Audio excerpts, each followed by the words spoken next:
Peatbog Faeries are a mostly instrumental Celtic fusion band from the Isle of Skye. They've been going since 1994. They have 7 current members and 14 past members, including Peter Tickell, who I think is one of Catherine Tickell's family.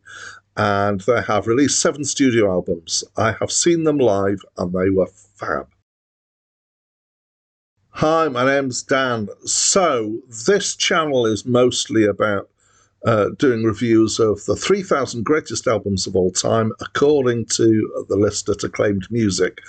But I do occasional reviews that are on a distraction from that, so they're off-list. And this is part of a series of occasional ones that I'm doing that I'm calling Hidden Gems. So these are albums that I think that most people won't have come across, but I have, and I think are great, or at least good. So this was the first album by Peatbog Faeries. Obviously, I've heard them before. This was the first album that I discovered of theirs.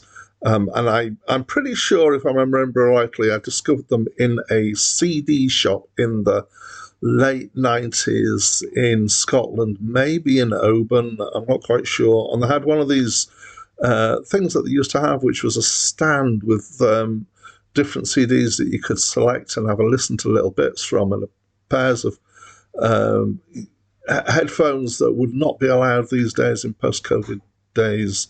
And so you could kind of, flick through and have a listen to things. And if I remember rightly, it was as a result of listening to them in the shop that I bought this album. I also later saw them in Gateshead, and it was mostly a dance experience. It was their music, but very much an emphasis on the beat, and people were dancing quite a lot. So this has been described as Celtic fusion, and I like that description. I think this is a good way of describing this genre, and there have been several bands that I have known and love in this this kind of space. So what's going on here is that we've got Celtic tunes, so these are folk tunes. Generally speaking, these are fast dance tunes. So the Celtic folk tradition, very, very simplistically, is about 2 different things. One is about songs and the other is about dancing. The dance tunes have quite fixed lengths and formats, so that the dances can be done to them.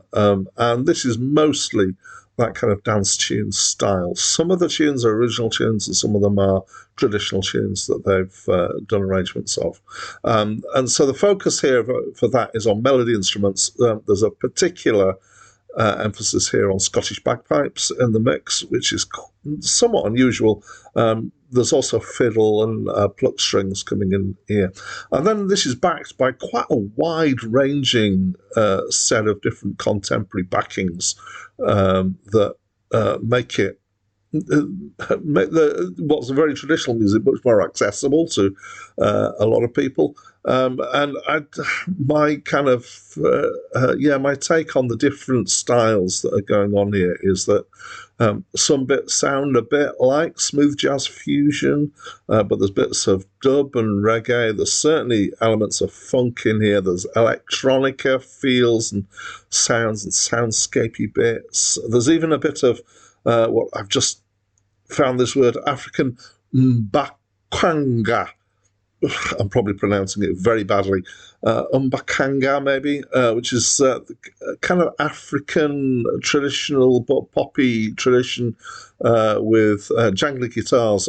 If you know the album Graceland, and many, many people know Graceland by Paul Simon, there's 2 kind of different backing band sets in there. One of them is African, and it's very much this kind of style of thing with these kind of guitars going on and bass sounds and the type of drumming. Anyway, so it's very mixed in terms of feel in that, and the end result, I think, is really infectious. It's quite eclectic in some ways. There were, as I said, several bands in the 90s and going beyond, taking a similar take to this, taking the traditional Celtic music and giving it contemporary backing. Probably the most high profile was Kappa Cayley, also a band I know of called Sugar Nifty, and there's several more that were in this kind of space. The thing that was somewhat different about the Peatbog Faeries, and still is the emphasis on the bagpipes here, which they use very well, I would say. So, of course, I love it lots, which is why I'm doing a review of it. It's got a great energizing feel to it. It's good working music. It's good dancing music.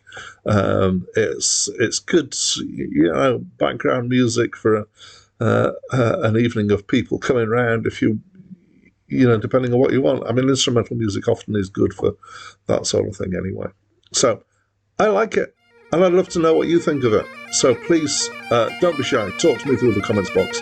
That's it from me for now.